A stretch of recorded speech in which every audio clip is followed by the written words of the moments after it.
በስመ አብ ወወልድ ወመንፈስ ቅዱስ አሐዱ አምላክ አሜን።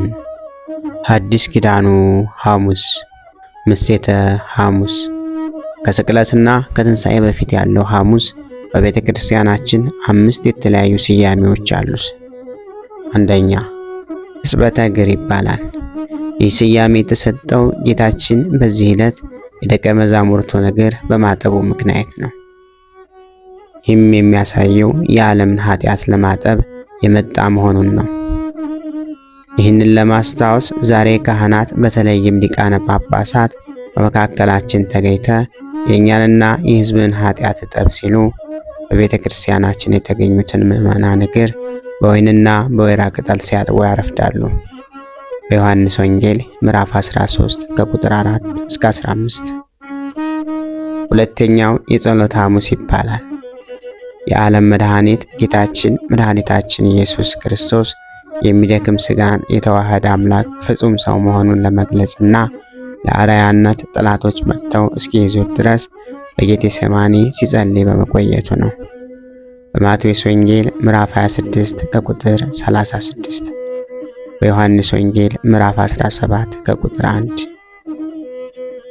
ሦስተኛው የምስጢር ቀንም ይባላል። ከሰባቱ ምስጢራተ ቤተ ክርስቲያን አንዱ በዚህ ዕለት ተመስርቷል። ይኸውም ይህ ስለ እናንተ በመስቀል ላይ የሚቆረሰው ሥጋዬ ነው፣ እንካችሁ ብሉ። ጽዋውንም አንስቶ አመሰገነ። ይህ ስለ እናንተ ነገ በመስቀል ላይ የሚፈስ ደሜ ነው አለ። ከእርሱም ጠጡ በማለት እኛ ከእርሱ ጋር አንድ የምንሆንበት መንገድ ከጠላት ዲያብሎስ ሰውሮ ለደቀ መዛሙርቱ የገለጠበት ቀን በመሆኑ የተሰጠ ስያሜ ነው። በዚህ ዕለት ቅዳሴ ይቀደሳል። የሚቀደሰውንም በለሆሳስ በዝግታ ሲሆን እንደ ቃጭል በመሆን የሚያገለግለውን ጽናጽን ነው። ይህም አይሁድ ጌታችንን ለመያዝ ሲመጡ ድምፃቸውን ዝግ አድርገው በለሆሳስ እየተነጋገሩ መምጣታቸውን ለማሰብ ነው። በቅዳሴውም ኑዛዜ አይደረግም፣ ሥርዓተ ቁርባን ግን ይፈጸምበታል። ይህም ጌታችን የሰጠውን ዘላለማዊ ቃል ኪዳን ለማሰብ ነው። በዚህ ዕለት ክርስቲያን የሆነ ሁሉ በንስሐ ታጥቦ ተዘጋጅቶ ቅዱስ ሥጋውና ክቡር ደሙን መቀበል ይኖርበታል። አራተኛ የአዲስ ኪዳን ሐሙስ ይባላል። ምክንያቱም መሥዋዕተ ኦሪት ማለትም በእንስሳ ደም የሚቀርበው መሥዋዕት ማብቃቱን ገልጦ ለድኅነቱ ዓለም ራሱን የተወደደ መሥዋዕት አድርጎ ያቀረበበት ዕለት በመሆኑ ነው። በሉቃስ ወንጌል ምዕራፍ 22 ከቁጥር 18 እስከ 20። ይህ ጽዋ ስለ እናንተ በሚፈሰው ደም የሚሆን የአዲስ ኪዳን ነው፣ እርሱም ጠጡ በማለቱ ይታወቃል።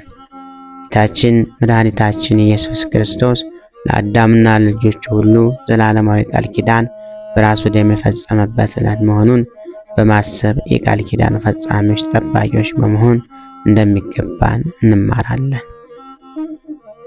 አምስተኛ የነጻነት ሐሙስ ይባላል።